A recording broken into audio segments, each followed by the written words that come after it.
And when I got to New Hampshire, I established what we called the City Literacy Project, and everyone thought we were teaching reading.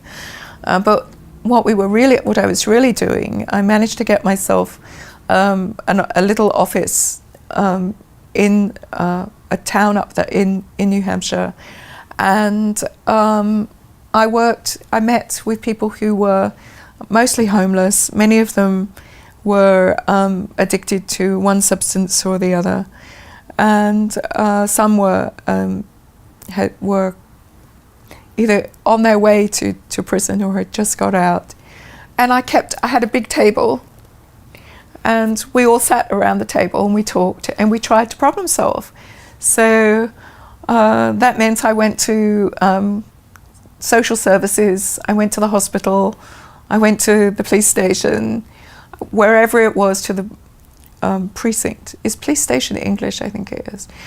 But I tried to work in the interface between the people that I was trying to support and try and understand how it was we navigated the system. And one of the men that I worked with, he had been in jail, he was homeless, he was not well, he really was having a hard time. He was in recovery from alcoholism, and I managed to get him.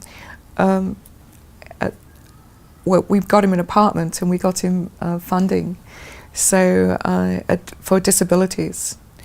And for a number of years, he was not.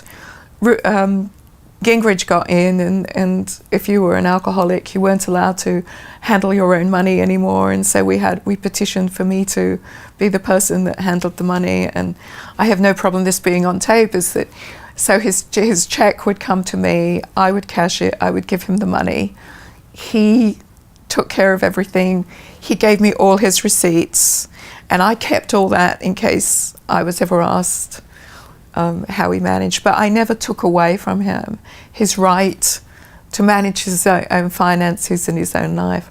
But I managed to get him an apartment, and all the time he's getting the local paper, he's cutting things out that have to do with people in the community and the relationship between them and public services.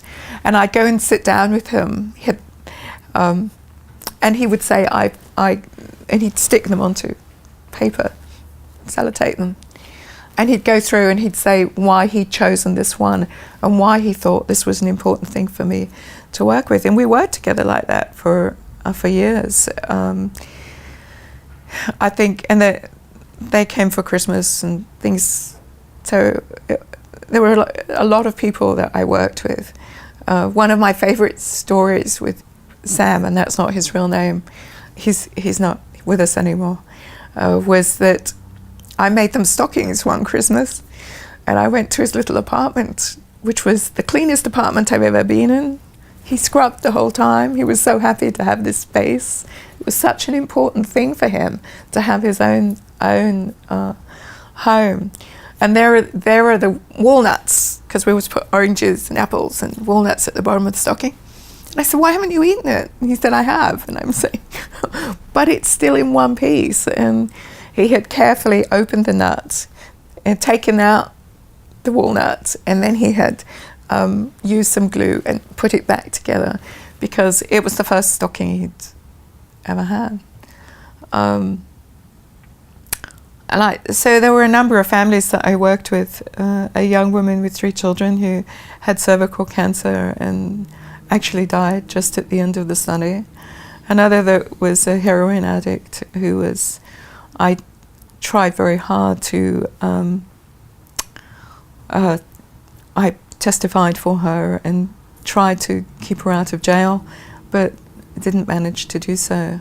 And so for 5 or 6 years up in New Hampshire, I was interacting. I had an 800 number, so people could call me because they didn't have, this is pre-fair, there weren't cell phones. And so I spent all my time trying to understand the relationship between people who are living very stressful lives and the bureaucracies that are trying to support them. And that was written up in Toxic Literacies, and that was actually nominated by the publisher for a Pulitzer. I didn't get the Pulitzer, but it was nominated.